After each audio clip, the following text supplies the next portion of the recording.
Hi, I'm Kate with The Tiger, here with today's top headlines in Thailand and Southeast Asia.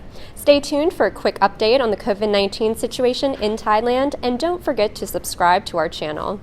The Center for COVID-19 Situation Administration approved several measures yesterday at its general meeting chaired by Prime Minister Prayut Chan-o-cha.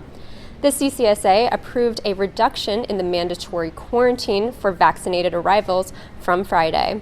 Fully vaccinated travelers will now face quarantine of 7 days instead of 14. Unvaccinated arrivals or those who cannot prove their vaccination status will be subject to a longer quarantine period of between 10 and 14 days. The administration agreed to reduce the nighttime curfew currently in operation in Bangkok and other provinces classified as dark red zones.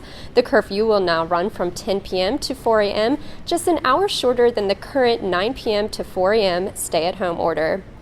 The emergency decree was also extended until the end of November. The emergency decree has been in place since the start of the pandemic in March 2020 and has been extended several times since. The order gives the government sweeping powers to impose disease control measures and restrictions.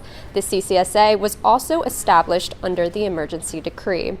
The government is currently drafting an amendment to the Communicable Disease Act to replace the order.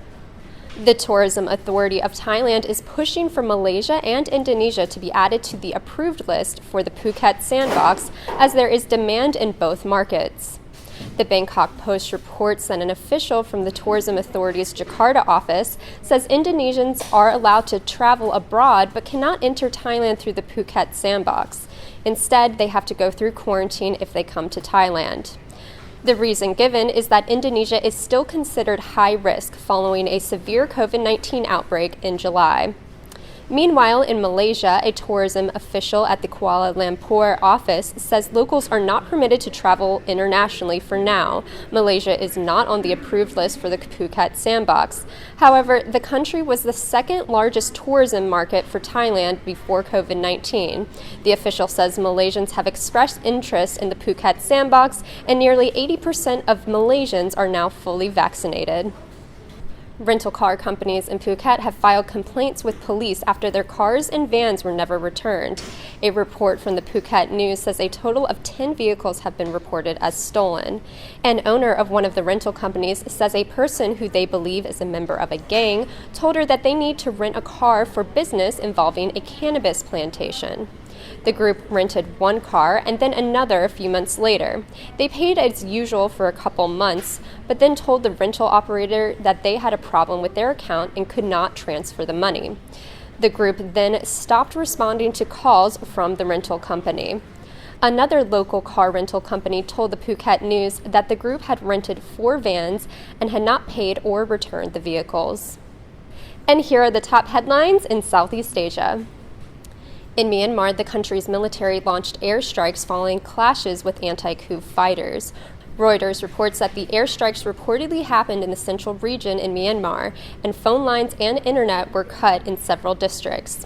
Local media and a militia member reported the airstrikes, but Reuters reporters could not independently verify the claims. In the Philippines, a typhoon is expected to enter the country's territory today or tomorrow. According to Asia News Network, the typhoon Mindul is brewing over the Philippine Sea. Once it enters the Philippine area of responsibility, it will be given the name Lani. The Lao and Vietnamese governments are looking into building an expressway to link the capital of Laos, Vientiane, with Hanoi.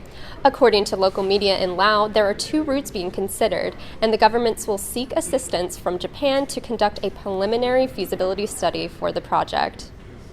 In Malaysia, the country's prime minister tabled a 5-year economic plan. According to Reuters, the plan is focused on boosting infrastructure spending and committing to a carbon tax under climate change goals. And now for a quick update on the COVID-19 situation in Thailand. Today, September 28th, the Center for COVID-19 Situation Administration reported 9,489 new cases and 129 coronavirus-related deaths. Since April 1st, in the latest wave of the virus in Thailand, the CCSA has recorded 1,552,552 confirmed COVID-19 infections. In the 24-hour period since the last count, the CCSA has reported 12,805 recoveries. There are now 116,711 people currently being treated for COVID-19 in Thailand. And that wraps up the update on the COVID-19 situation in Thailand. For more news on Thailand, go to thetiger.com or check out our evening show, Thailand News Today.